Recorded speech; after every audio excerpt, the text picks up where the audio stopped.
Fantastic. Keep committed. Keep doing those tiny little tasks. Keep in the back of your mind, I will keep investing that 15 to 30 minutes every day until I learn all the skills that I need to love my job. Because obviously the better you get, as you get better at something, the more you love doing it, and obviously the better you get at selling, the more money you can make and the more you open yourself up to get promoted, etc. So keep investing into you.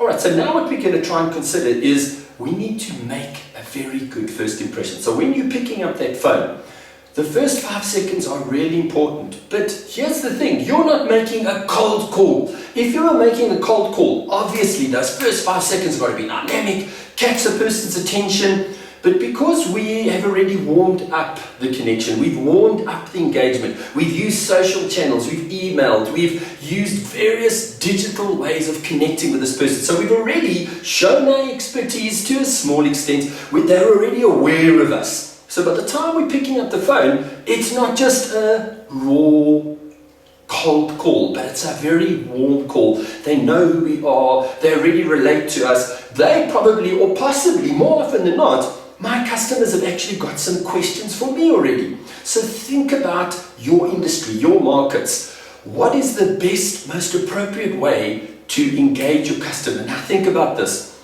The first 5 seconds is about catching their attention. What with? Well, you've got to be talking transformation. You've got to talk the benefits, the advantages, how you're going to help them to go from a undesirable to a desirable state. When you talk to that, the customer's going to go, okay, great.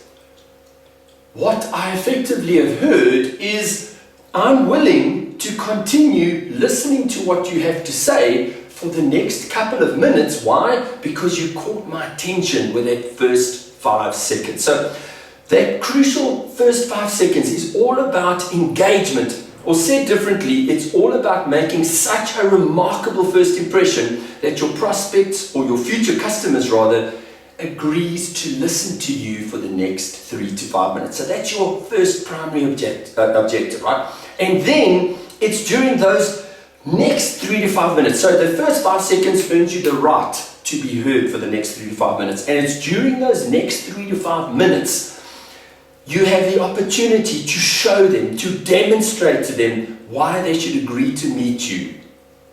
Because that's what you're ultimately selling, right? Remember, when you are using the phone, when you're using social media, when you're using email, when you're using social selling, digital channels, you are not selling an appointment yet, right? You're selling a concept, you're selling a process, you're selling an understanding. But when you use the phone, remember, you're not selling your product, you're selling an appointment. Because once you can get that face-to-face appointment in business-to-business sales, when you get that face-to-face appointment, you know the customer is very, very interested in what you have to sell. So when you're using the phone, you're not, obviously, you've got to earn the right to get the appointment. So you can't just say, hi, I want to get an appointment, but you've still got to sell value. You've got to sell transformation. You've got to show the person what's in it for them in that 3 to 5 minutes, so that they are willing to meet you face to face. When we talk about existing customers, the phone is also, so that's for future customers, it's about arranging an appointment, right? So it's you've created awareness and now you want to create an appointment so that you can start moving them through all the stages in your sales funnel. When we talk about existing customers, the phone is a really powerful follow-up tool. It's a very powerful appreciation tool. It's a very powerful two-way connection engagement tool. So you think about your existing customers, your A customers, B customers, C customers. How often are you going to leverage each part of your multi-channel communication strategy? Bearing in mind that one of your primary objectives with your multi-channel communication strategy and the phone as a very important part of your multi-channel communication strategy, one of the most crucial things is you need to earn the right to get an appointment.